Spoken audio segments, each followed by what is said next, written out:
اللهم صل على محمد وآل محمد.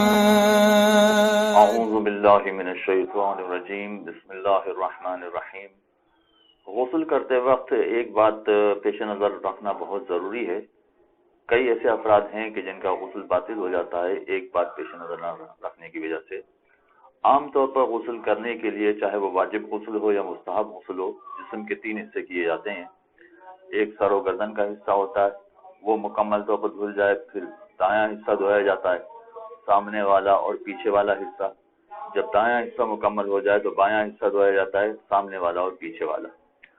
مگر اگر شاور کے نیچے غسل کر رہے ہیں تو احتیاط واجب یہ ہے کہ سر و گردن دھونے کے بعد شاور سے ایک مرتبہ باہر آ جائیں اور پھر دوبارہ شاور کے نیچے جائیں تاکہ دایاں اور دایاں حصہ دھویا جا سکے. دایاں اگلا حصہ اور پچھلا حصہ، اور اس کے بعد پھر دوبارہ شاور سے باہر آ جائیں اور اس کے بعد بایاں حصہ دھوئیں، اگلا حصہ اور پچھلا حصہ. اس طرح سے جب ایک حصہ مکمل ہو جائے اور دوسرا حصہ شروع کرنا چاہیں تو احتیاط واجب ہے کہ شاور سے باہر آنا ضروری ہے، ورنہ غسل باطل ہو سکتا ہے. اور یہ ایسا مسئلہ ہے کہ جس میں دوسرے مراجع کرام بھی یہی احتیاط واجب کی قید لگاتے ہیں. چنانچہ غسل باطل ہونے کی وجہ سے نمازیں باطل ہو سکتی ہیں، بلکہ روزے بھی باطل ہو سکتے ہیں. زیادہ مناسب ہے کہ اس بات کا خیال رکھا جائے. پر غسل اس طرح سے کیا ہے کہ شاور کے نیچے کھڑے کھڑے سر و گردن کو دھو لیا پہلے، پھر سیدھے حصے کو دھو لیا، پھر الٹے حصے کو دھو لیا اور یہ سمجھا کہ غسل مکمل ہو گیا ہے. جبکہ شاور سے باہر آنا ضروری تھا اور انہوں نے نہیں کیا. البتہ یہ ضروری تھا احتیاط واجب کی طور پر.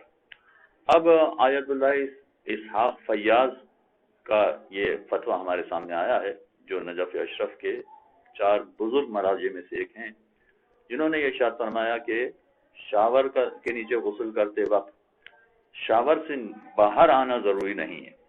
شاور کے نیچے کھڑے کھڑے کی بھی اگر سر و گردن کو دھو لیا ہے اور اس کے بعد دایاں حصہ اور بایاں حصہ دھو لیا ہے تو کوئی حرج نہیں ہے، وہ غسل بھی صحیح مان لیا جائے گا. لہذا آیت اللہ سیستانی اور ان جیسے مراجع کرام کے مسائل پر عمل کرنے والے آیت اللہ اسحاق فیاض کی طرف رجوع کر لیں تو ان کے سابقہ سارے غسل بھی صحیح ہو جائیں گے، اور مستقبل میں بھی ایسا کریں تو کوئی حرج نہیں ہے. البتہ بہتر طریقہ یہی ہے کہ شاور سے باہر آنے والا طریقہ ہمیشہ عادت میں رکھا جائے تو تمام مراجع کے نزدیک صحیح ہوگا. اللهم صل على محمد وآل محمد.